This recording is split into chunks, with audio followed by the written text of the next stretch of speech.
fazer discípulos e uma expectativa plena de sermos discípulos do Senhor. Porque não se é discípulo em um momento, em um outro momento não é mais. Ou você é discípulo, ou você não é discípulo. Ou você vive a realidade do discípulo de Deus, ou você está completamente fora da realidade do discípulo de Deus. Mas todo dia é dia de nos tornarmos verdadeiros discípulos, de iniciarmos a caminhada no caminho que é o Senhor Jesus. E hoje na série, dando continuidade à série Vinde e Vede, nós estaremos passando a nossa segunda mensagem, que tem por tema a escolha certa. Falaremos baseado no texto de João capítulo 15, o qual quero que os irmãos abram para acompanhar. João capítulo 15, a partir do verso de número 12, vou ler até o número 17, aonde diz assim a palavra do Senhor: o meu mandamento é este, que vos ameis uns aos outros, assim como eu vos amei. Ninguém tem maior amor do que este, de dar a alguém a sua vida pelos seus amigos. Vós sereis meus amigos se fizerdes o que eu vos mando. Já vos não chamareis servos, porque o servo não sabe o que faz o seu senhor, mas tenho-vos chamado amigos, porque tudo quanto ouvi de meu Pai vos tenho feito conhecer. Não me escolhestes vós a mim, mas eu vos escolhi a vós, e vos nomeei para que vades e deis frutos, e o vosso fruto permaneça, a fim de que tudo quanto em meu nome pedirdes ao Pai, Ele vos conceda. Isto vos mando, que vos ameis uns aos outros. Eu quero repetir com os irmãos o versículo 16, fiquem atentos. Não me escolhestes vós a mim, mas eu vos escolhi e vos nomeei para que vades e deis frutos, e o vosso fruto permaneça, a fim de que tudo quanto em meu nome pedirdes ao Pai, Ele vos conceda. Amém. Louvado seja o nome do Senhor Jesus Cristo. A escolha certa não se trata da sua escolha. Normalmente, quando ouvimos falar em pregações sobre escolhas, nós vamos ouvir diretrizes e vamos ouvir especificações bíblicas sobre como devem ser nossas escolhas. Só que essa escolha que eu quero te falar hoje é uma escolha muito mais elevada. A escolha que eu quero te apresentar hoje é uma escolha perfeita. É uma escolha que te dá valor, é uma escolha que revela os céus na tua vida. É uma escolha que revela um projeto eterno se cumprindo em nossas vidas, em nosso tempo, no presente. A escolha que eu quero te apresentar hoje é a escolha feita por Deus. A escolha que nos ensina, a escolha que deve ser imitada, vivenciada, buscada, almejada. Você tem que ter sede por essa escolha. Você tem que ter sede para viver dentro do ambiente dessa escolha. A escolha de Deus.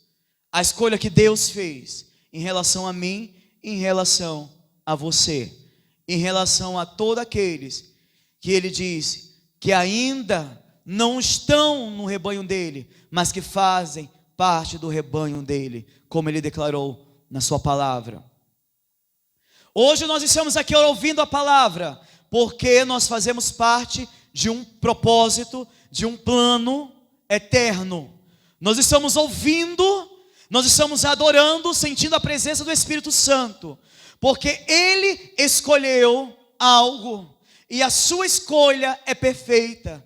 Ele escolheu alguém para um objetivo, para conquistar em nós algo que por nós mesmos, sozinhos, jamais poderíamos operar, jamais poderíamos ser, jamais poderíamos alterar o nosso estado de miséria, o nosso estado de pecado, o nosso estado de condenação, o nosso estado de destruição. Mas uma escolha, ela é poderosa, uma escolha que somente em sua essência mais pura e verdadeira um dia se manifestou. A vontade de Deus é boa, perfeita e agradável. E para fazer a escolha certa, eu preciso entender 3 verdades. A palavra de Deus deixa isso muito claro, que o querer de Deus, como pessoa, Ele é uma pessoa, Ele é um pai, entregou o seu filho voltou para Ele, mas enviou o Espírito. A sua vontade, ela é boa, perfeita e agradável, porque as escolhas de Deus, por mais duras que sejam ao nosso olhar, por mais difíceis, nos conduz a um crescimento, nos conduz a uma transformação, nos conduz a uma manifestação de poder, a um testemunho inabalável, porque não está arraigado numa aparência, num achismo, naquilo que nós convencemos os homens, mas quando a escolha é feita por Deus, quando Ele está gerando essa escolha, conduzindo o que Ele começou para o propósito final, porque a obra que Ele começou, Ele termina, porque a palavra diz que dele é o querer e o efetuar, e só quem faz isso é Deus. Aquilo que Ele deseja, Ele mesmo faz. Ele diz, eu escolho isso para isso e vai ser isso que eu quero, amém? Porque quem manda é Ele, quem desfaz é Ele, quem tem poder é Ele. E Ele faz uma montanha russa na nossa existência, mas Ele mostra que a glória é dEle. Quando Ele diz que aqueles que obedecem a sua palavra, Ele mostra o seu propósito final, Ele mostra as recompensas, Ele cumpre.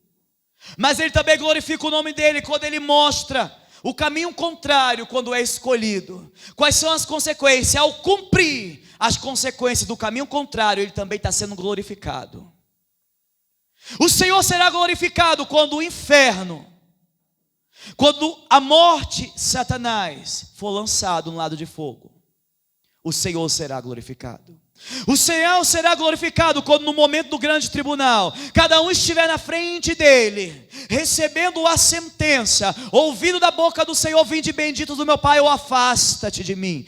Esses vão glorificar a Deus de um jeito ou de outro, porque de um jeito ou de outro a palavra do Senhor, ela vai cumprir o propósito para o qual ela veio, mas a escolha certa te conduzirá ao lugar certo. A escolha certa te fará viver a eternidade da maneira certa. Porque existem 2 formas para se viver a eternidade: com Deus ou distante de Deus eternamente. E nós escolhemos que seja com Deus. Nossas escolhas ao falarmos, nossas escolhas em oração, nossas escolhas seja do mais ímpio ao mais religioso, é ir para o céu. Mas a palavra deixa crivos que vão funilando essa realidade de salvação de uma forma tão intensa, que como nós já vimos no sermão passado, que discípulos abandonaram a Jesus quando ouviram que deveriam comer do seu corpo, beber do seu sangue, porque Ele era o alimento, e quem vivesse por Ele ia alcançar as virtudes que Ele prometeu. Quem comesse dele, se alimentasse, vivesse por Ele, como Ele vivia pelo Pai, como Ele andava pela vontade do Pai, aqueles que da mesma forma o fizessem com Ele, ia alcançar nele as virtudes da eternidade. Eu não estou falando da tua escolha, eu não estou falando da minha escolha, eu estou falando de algo que vai além da tua percepção de escolher algo, que vai além do teu julgamento e do teu raciocínio humano. Eu estou falando de uma escolha perfeita, de uma escolha que não falha, de uma escolha que nos revela 3 verdades nessa noite. Eu quero te falar da primeira. A escolha certa é sem interesse. A verdadeira escolha, pura, santa, imaculada, a escolha que, a primeira escolha no universo da existência, é uma escolha sem nenhum interesse. Uma escolha que nos deu vida, uma escolha que nos perdoou, uma escolha que nos posicionou, uma escolha que fez do nada alguma coisa. Essa escolha trouxe sentido para a nossa vida. A natureza, a característica principal dessa escolha é que ela não possui nenhum interesse.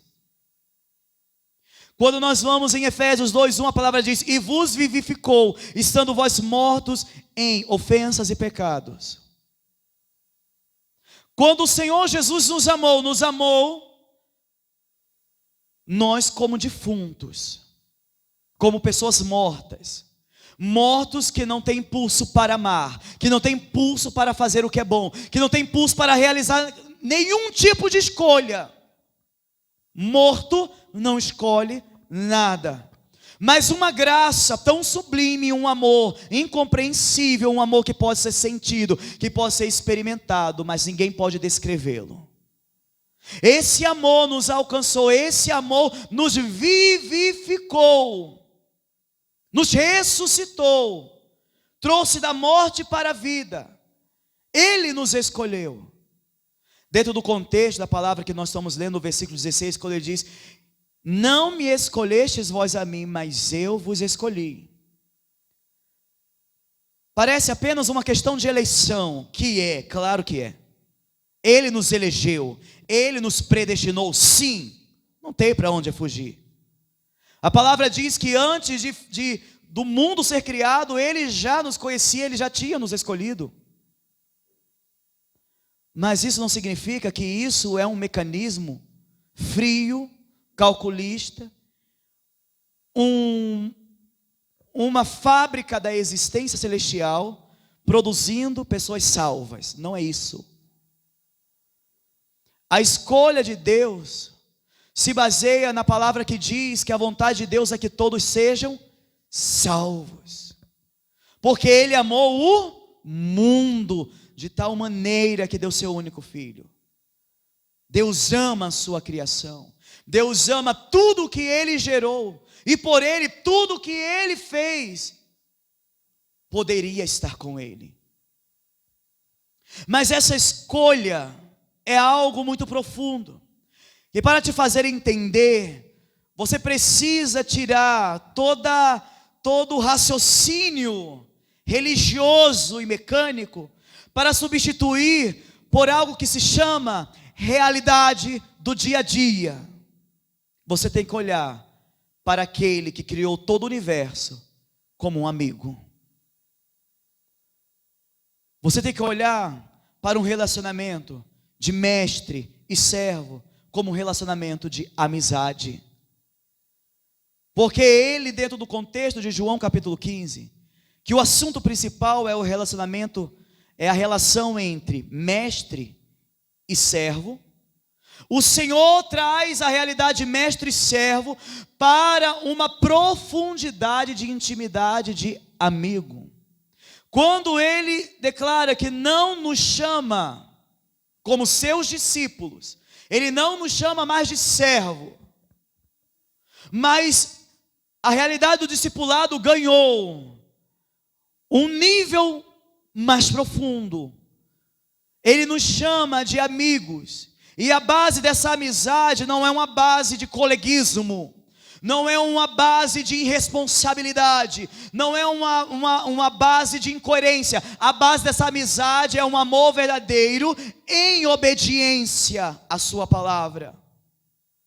Obediência é esta que nos conduz ao conhecimento de quem Ele é, por nos relacionarmos com Ele. Este relacionamento nos faz amigos, se permanecermos em sua palavra. Dessa forma nós vamos entender que nessa relação de amizade, nós vamos entendendo o caráter, as emoções de Jesus, as intenções de Jesus começam a se mover em nosso interior. Nós começamos a absorver suas virtudes, como a mulher do fluxo de sangue. e algo acontece, nós começamos a viver fora do parâmetro natural, como diz em Lucas 14, versículo 13 ao 14. Pelo contrário, quando deres uma festa, convida os pobres, os aleijados, os coxos, os cegos, então serás feliz. Olha só.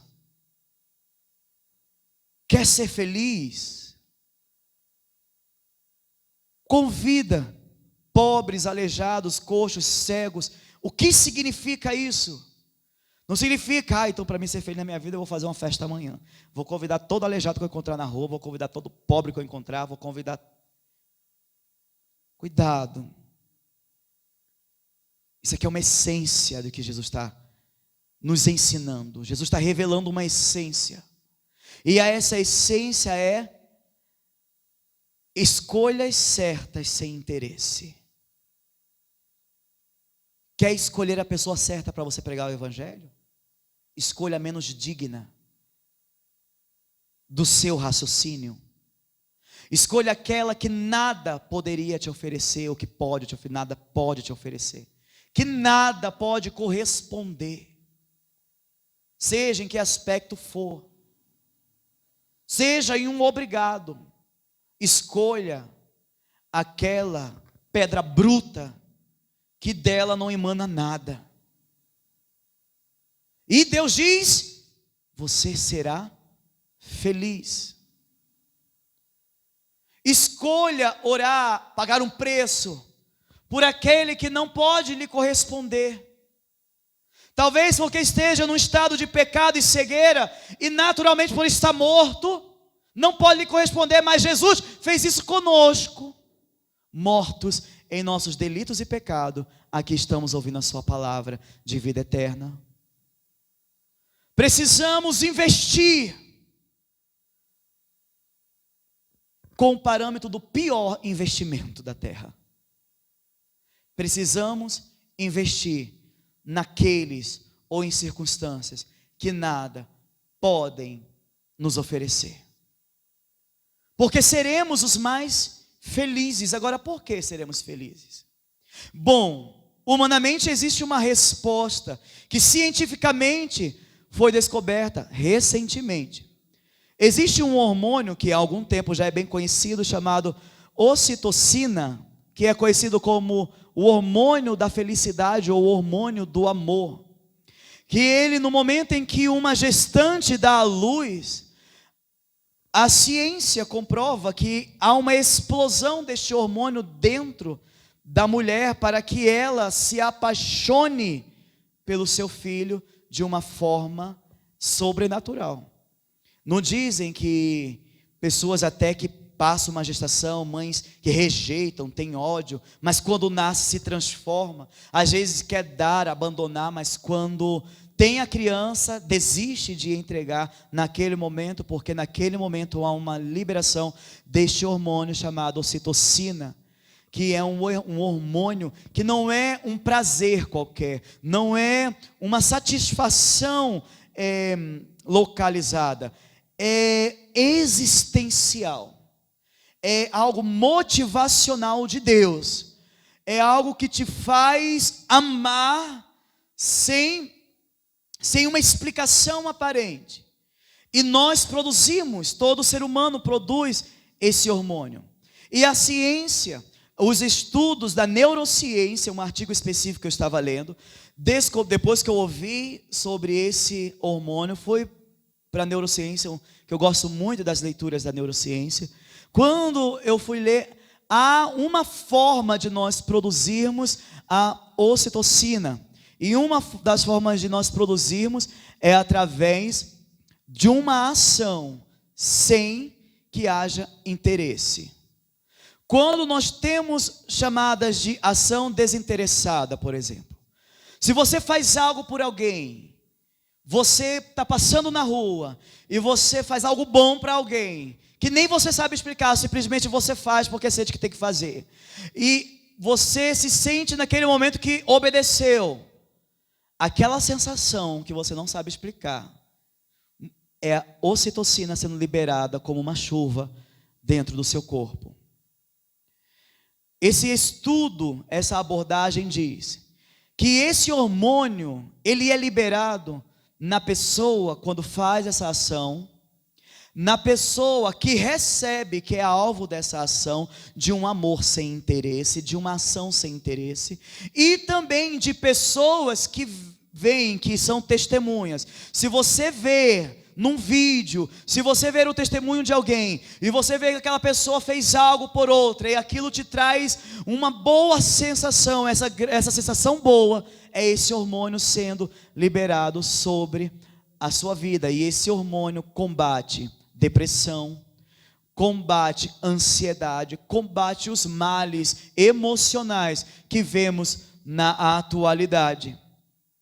E para produzi-lo, você tem que fazer algo que Cristo fez por nós desde o princípio, e que Ele já deu a solução, porque já deu a fórmula, porque Ele disse: então serás feliz. Ah, eu não sou feliz, não estou sentindo felicidade. Faça algo por alguém sem nenhum interesse. Pegue a primeira pessoa que você nunca viu na vida, seja quem for, seja o mais assustador, seja na situação mais inimaginável, e faça o bem, prático, objetivo, faça. Mas não é fazer por fazer, porque não vai ser. Você vai sentir algo ao ver aquela pessoa. Você vai sentir uma alegria, você vai sentir uma sensação inexplicável. E no teu interior vai ser gerada uma paz que vem de Deus.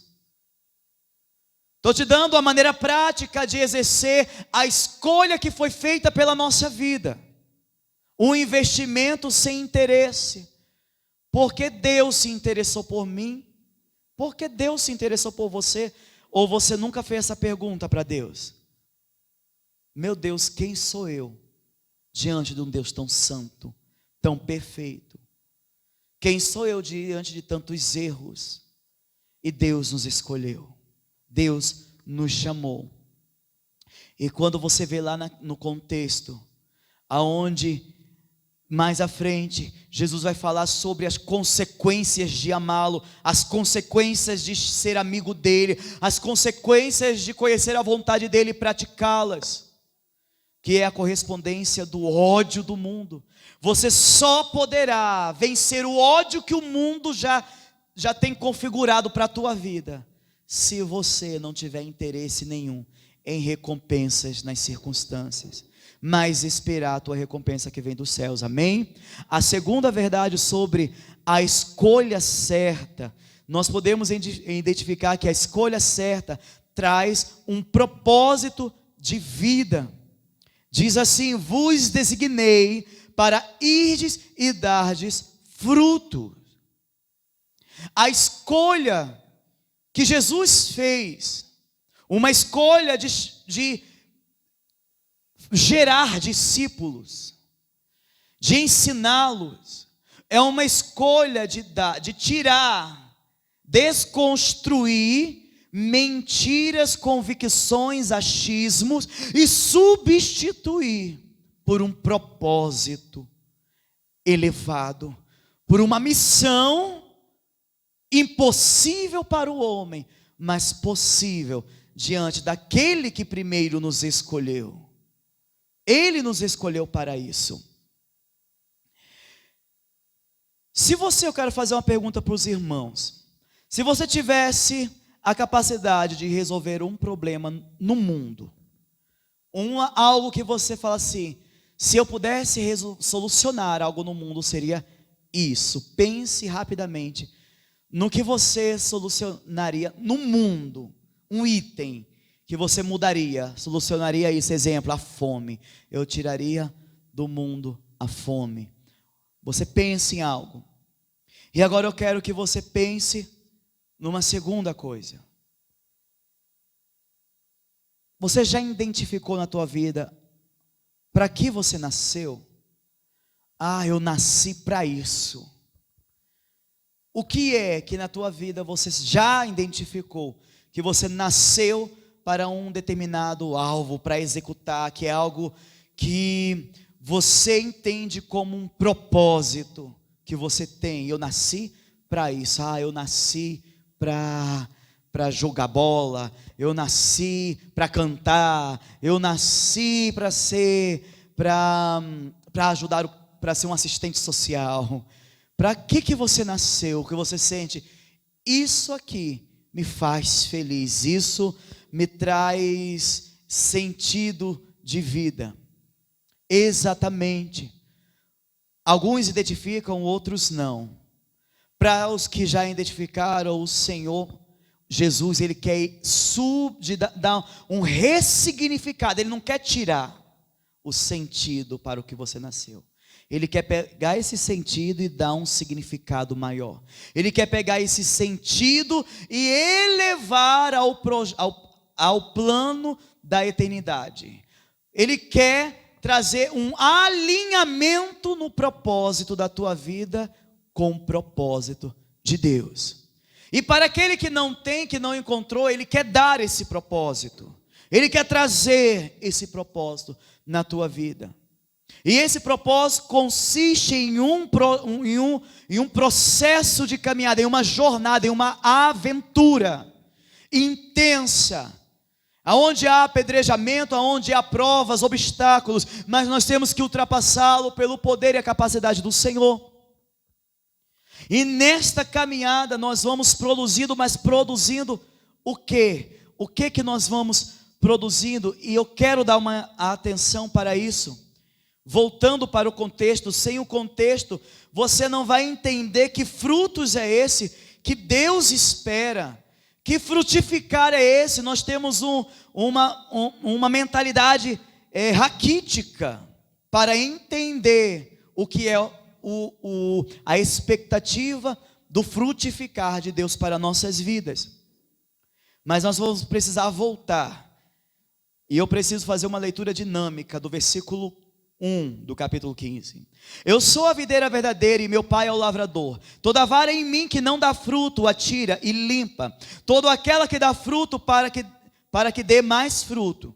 Vós já estáis limpos pela palavra que vos tenho falado. Estáis em mim e eu em vós. Como a vara de si mesmo não pode dar fruto, se não estiver na videira. Assim também vós, se não estiverdes em mim, eu sou a videira, vós as varas. Quem está em mim e eu nele, este dá muito fruto, porque sem mim nada podereis fazer. Se alguém não estiver em mim, será lançado fora como uma vara e secará. E os colhem e os lançam no fogo e ardem. Se vós estiverdes em mim, as minhas palavras estiverem em vós, pedireis tudo o que quiserdes e vos será feito. Nisto é glorificado o meu Pai, que deis muito fruto, e assim sereis meus, como o Pai me amou, também eu vos amei a vós. Permanecei no meu amor. Às vezes nós tentamos complicar ou criar interpretações tendenciosas a uma aceleração de uma produção evangélica, de uma produção gospel de discípulos. Mas eu não vejo isso no Evangelho. Eu vejo que Jesus gera discípulos, sim. Vejo que os seus discípulos geram discípulos. Mas eu vejo que esse processo não acontece com uma intenção multidão, uma explosão de discípulos. Não. Porque dos que têm, só vão saindo. Só vão desistindo. Só vão passando pelo funil do Evangelho. E não vão aguentando, não aguentam. Porque tem alertas, muitos alertas para ser um discípulo. Há muitos alertas para suportar, viver essa caminhada com Jesus. Por isso o frutificar aqui não é gerar de uma forma mecânica, com uma pressão, com uma estratégia legal e atrativa, pessoas, aglomerações e volume de gente ouvindo de Jesus e nada semelhante a Jesus. Não. É estar arraigado a Ele, porque este discurso de Jesus está atrelado ao discurso que Ele fez quando os seus discípulos desistiram dele. Comam de mim, bebam de mim, se alimentem de mim. Mas o que significa comer de Jesus, se alimentar de Jesus? É simples. O que acabamos de ler tem a comparação entre o amor que Jesus tinha para o Pai, que deve ser o parâmetro do nosso amor para com Ele. E quando nós vamos em um cenário em que Jesus estava com os seus discípulos, e Ele estava pregando para a mulher samaritana, os discípulos tinham ido comprar o que? Os irmãos lembram? Comida, porque Jesus estava ele estava muito tempo sem comer. Quando os discípulos chegaram, Jesus ainda estava conversando com a mulher samaritana. E quando os discípulos vão oferecer a comida, acontece algo interessante. Jesus diz que a minha comida e a minha bebida é fazer a vontade do meu. E os discípulos reclamam entre si, dizendo: será que alguém já deu comida para ele? Será que alguém veio antes de chegar e já o alimentou? Porque os discípulos é como nós, não entendemos. Está escutando, mas não está entendendo. Está ouvindo mais uma mensagem da série Vinde e Vede, mas não está entendendo o que é ser discípulo. Fica ouvindo e esperando algo cair do céu. Enquanto a nossa sede e fome não for o nosso propósito, nós não vamos entender. Jesus estava dizendo ali que o propósito da vida dele, o propósito real dele, era pregar sobre o reino, era anunciar, era fazer a vontade do Pai. E quando o nosso propósito é real, isso para nós substitui a comida e a bebida. Não é que Jesus deixou de ter fome, mas é porque ao se saciar em seu propósito. Quer um exemplo prático? Quando você faz algo extremamente importante. Vou falar algo do meu exemplo, por exemplo. Eu vou dar um exemplo meu. Quando eu faço uma ornamentação de casamento, eu amo ornamentar. Eu amo o aspecto artístico de uma ornamentação, de colocar peças certas no lugar certo. Quando eu posso estar o mais cansado, eu pego um ritmo, como eu já peguei várias vezes, que não quero me alimentar. E se parar é para um lanche rápido. Porque aquilo toma você de um jeito. Outra coisa, quando eu estou num evangelismo de impacto, por exemplo. O que os irmãos lembram dos marcados para impactar, quem está me ouvindo e vai ouvir essa mensagem, provavelmente vai lembrar desses momentos. Teve um momento, por exemplo, a gente dormiu ali na praça. Lá em Itajá, dormimos na praça.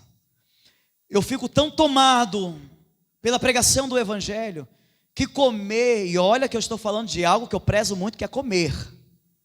Mas eu ainda abro mão disso. Passa despercebido, porque o fazer a vontade de Deus toma a minha existência. Toma, porque é o propósito da minha vida, é pregar o evangelho de Deus, é anunciar a palavra de Deus. Esse é o meu propósito de vida. E quando eu realizo, se torna o meu alimento, me preenche. E por mais cansado, exausto, por mais pedradas que venham, sinto-me realizado. E isso é uma escolha certa. É a escolha que traz propósito. Se você tem que tomar uma decisão, primeiro pergunta: qual é o meu propósito? O que eu nasci para fazer? E veja se a escolha que você vai fazer, ela não vai ser incoerente com o seu propósito. Tem que dizer: eu nasci para pregar o evangelho, mas escolhe trabalhar no mundo. Então você não nasceu para isso. Está preso. está arraigado aquilo. Meu propósito é viver para Deus, a minha vida é de Deus, eu vou viver somente para Deus. Em seguida toma uma decisão, uma escolha que não é a certa, porque não é coerente com o que diz ser o motivo pelo qual nasceu o seu propósito. Não é. Quando eu falo da escolha certa, eu estou falando da escolha que Jesus fez e que eu posso fazer semelhante a Ele, com a mesma natureza que Ele fez. Quando escolher algo, escolha por ser um propósito real, um propósito que é o teu alimento, o que te sacia, porque vai valer a pena. Não escolha algo que você vai pagar um preço, vai ter consequência, mas que não te preenche, que não se torna a tua comida, a tua bebida, que não é capaz de suprir toda a carência, toda a necessidade do teu ser. E só quem faz isso é os propósitos que vêm de Deus. E Ele quer pegar a tua vida e dar um novo significado. Ele quer pegar aquilo que você nasceu para fazer, aquilo que Ele vê que você faz bem, Ele quer dar um significado. Ele quer potencializar com a eternidade, como fez com Pedro, tornando-o pescador de homens, como fez com Mateus, um cobrador de impostos, que deixou todas as suas finanças e deixou todo o seu trabalho, e ele só largou e seguiu a Jesus. É assim, quando Deus chama, é largar e ir, é entender, vou fazer. Não é ficar agora, eu vou começar a orar para Deus me revelar uma escolha certa. Para quê? Se Ele está falando agora o que é. Ele está falando agora para você qual deve ser a natureza da tua escolha. E dessa forma, o teu propósito vai estar alinhado com o propósito de Deus. Porque se não tiver, e se esse não for o propósito de Deus para a tua vida, Ele tira.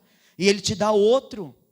Porque geralmente nossos propósitos estão errados, estão desalinhados do propósito de Deus. E se você sonhar os sonhos de Deus, não será frustrado. Se você sonhar os propósitos de Deus, se você vivê-lo, Ele dá garantia de sucesso para os seus propósitos.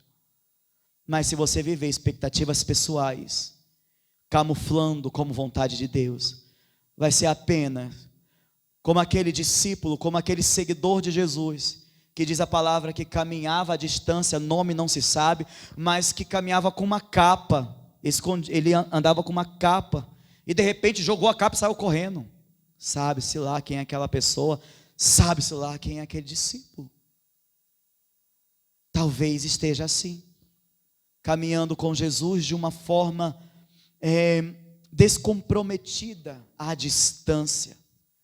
Senhor, me basta te seguir. Não basta seguir, porque o maior ensinamento dessa série de mensagens é que seguir a Jesus não é suficiente. A terceira escolha, deixa eu só terminar aqui esse do fruto. Eu não fiz o desfecho do texto que nós lemos, o contexto. Os irmãos viram que a palavra disse que quanto mais produzimos fruto, mais o Pai é glorificado. Nisto é glorificado meu Pai, que deis muito fruto, e assim sereis meus discípulos. Em outro momento, os irmãos lembram que a palavra diz assim, Jesus diz, e assim saberão que sois meus discípulos. Qual foi a condição que Jesus estabeleceu para o mundo saber que nós somos discípulos dele? Amar, o amor. E quando você vê nesse contexto aqui, Jesus está usando o mesmo tipo de palavra. E o Senhor está falando da mesma coisa, está falando da capacidade de amar.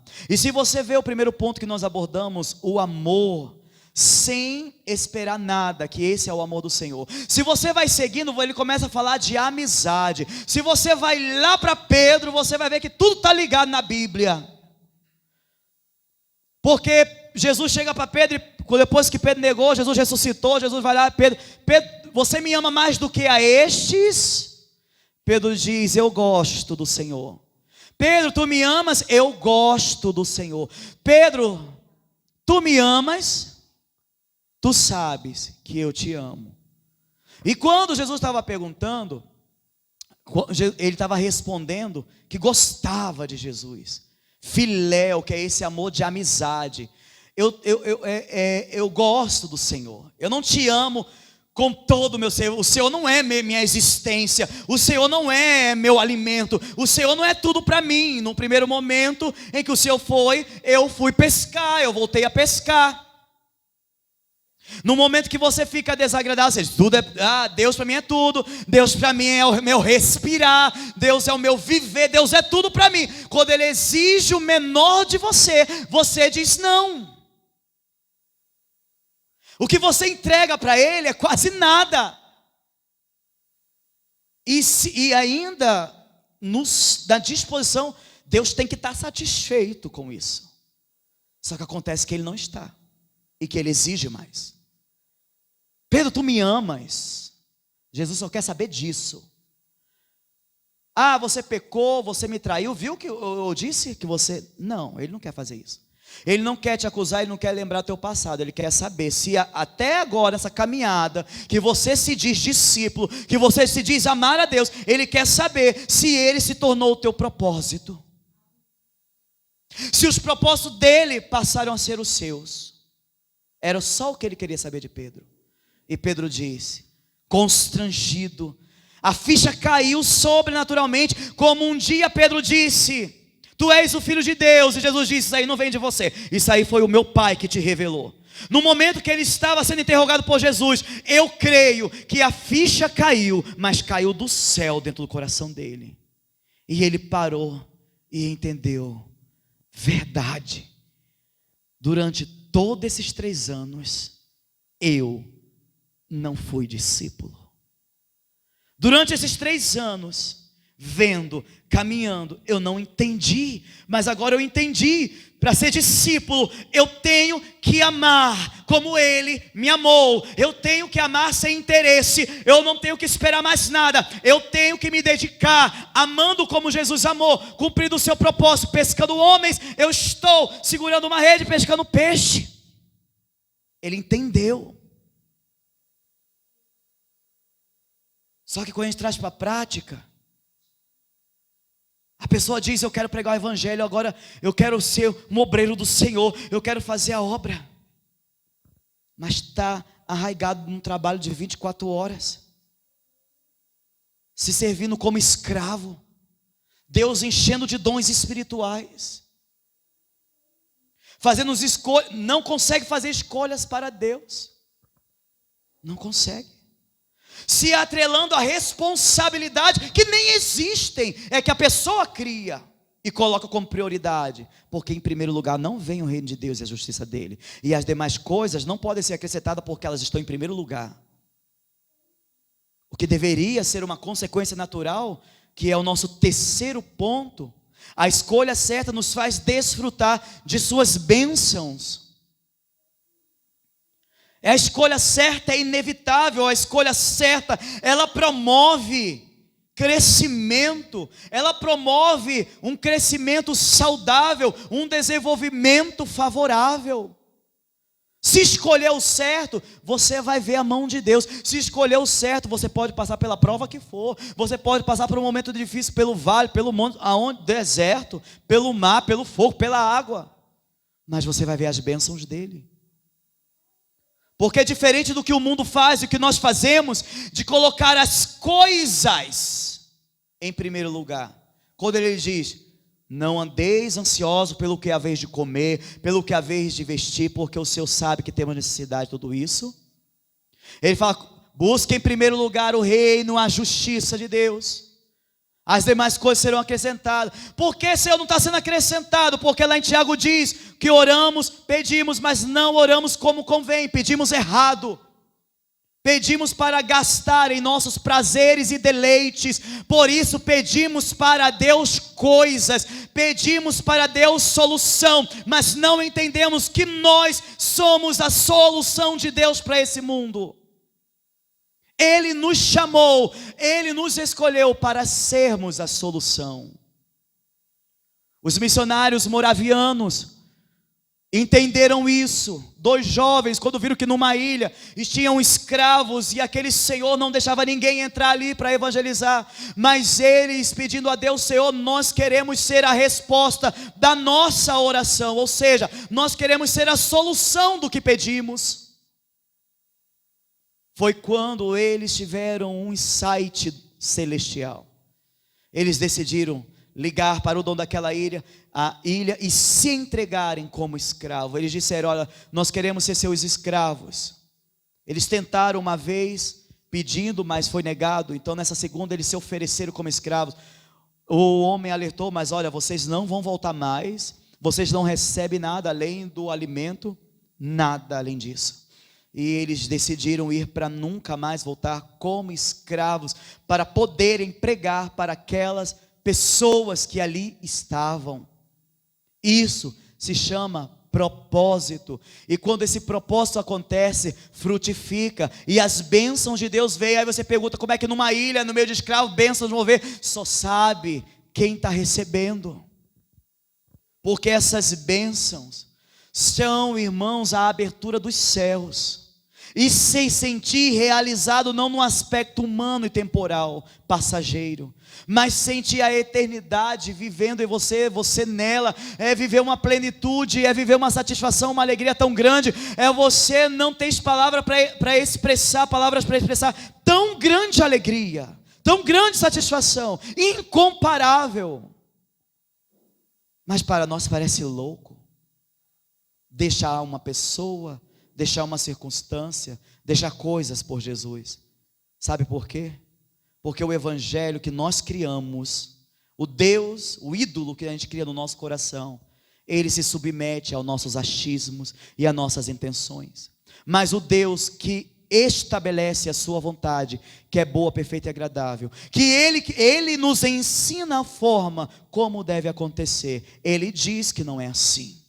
Ele diz que o frutificar não é você encher um lugar de gente, multidão. Não é isso frutificar, não.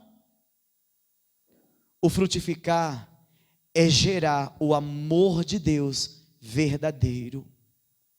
É gerar o amor um para com o outro.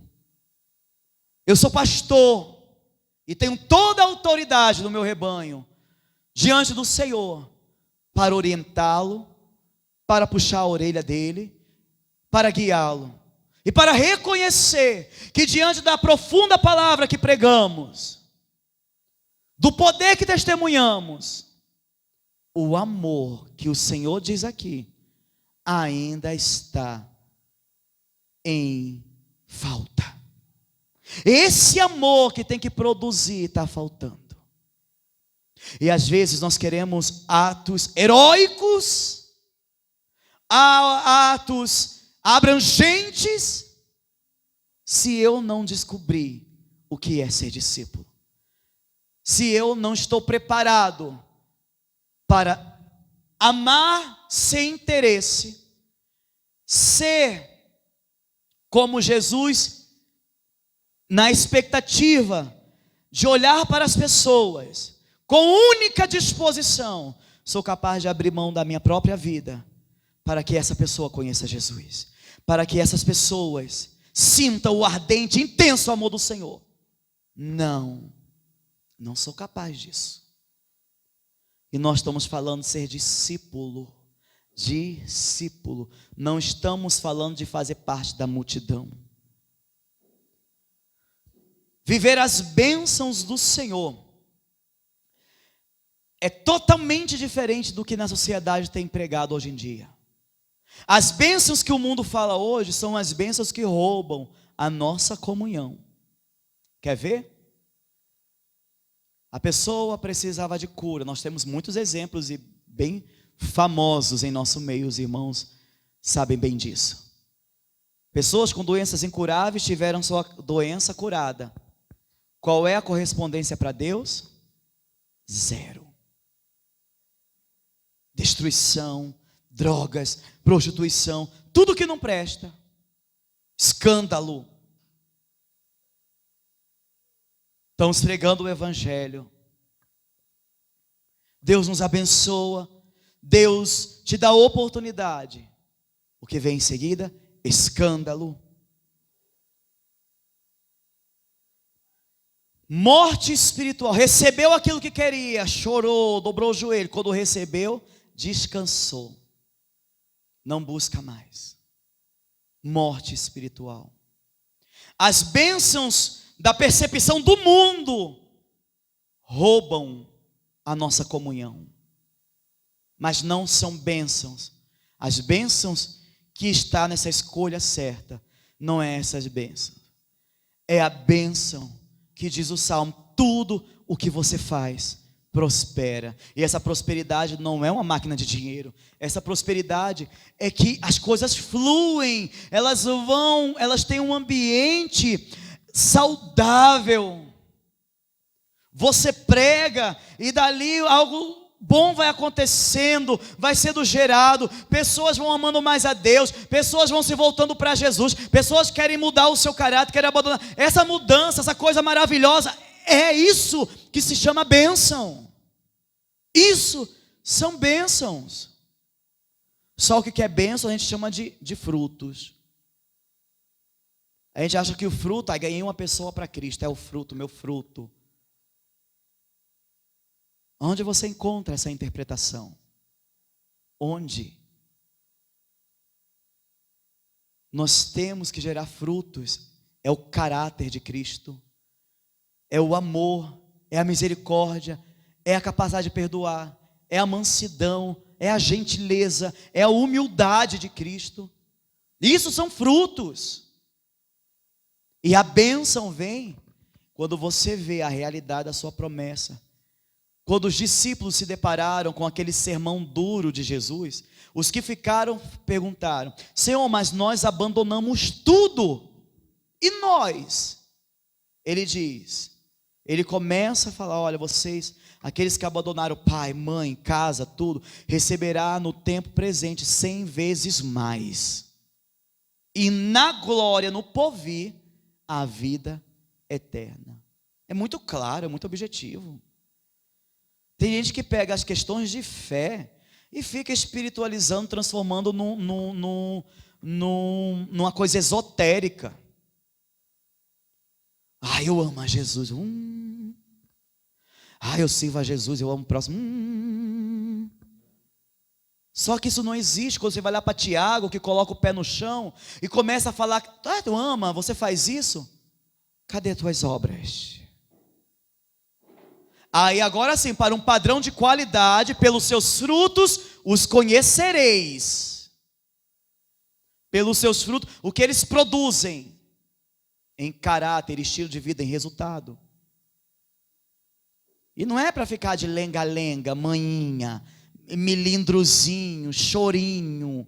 É para se arrepender e fazer o que Ele quer que você faça. Parar de dar desculpas e fazer o que é simples. Colocar-se à disposição do Senhor. Entregar-se a Ele. Tomar ação, tomar atitude. Deus nos dá a oportunidade de servir. O que a gente faz? Deus nos dá a oportunidade de profetizar o nome dEle, de louvá-lo. O que a gente faz com isso? Deus nos dá pessoas à nossa volta para orarmos por ela, para libertarmos, para contar o testemunho. Mas eu não estou preparado. Isso é a história do diabo, história tua, para continuar não fazendo. A escolha certa, ele fez sem esperar nada de ninguém. Porque aquilo que ele faz sem esperar, ele diz: aqueles que o Pai me dá, vêm a mim, e de maneira nenhuma os lanço fora. Porque se o Pai não trouxer a mim, não podem se achegar, não permanecem. Ou seja, se Deus nos escolheu, irmão, vai doer, mas aguenta. Se Deus te escolheu e você continua dizendo: não estou preparado para fazer uma oração por uma pessoa, não estou preparado para contar um testemunho, para compartilhar uma bênção de Deus, se você não faz isso hoje, você está sendo como aqueles que estão no meio da multidão, ficando numa zona de conforto pessoal. Porque a palavra diz que se nós estamos aqui ouvindo a palavra, é que Ele nos escolheu.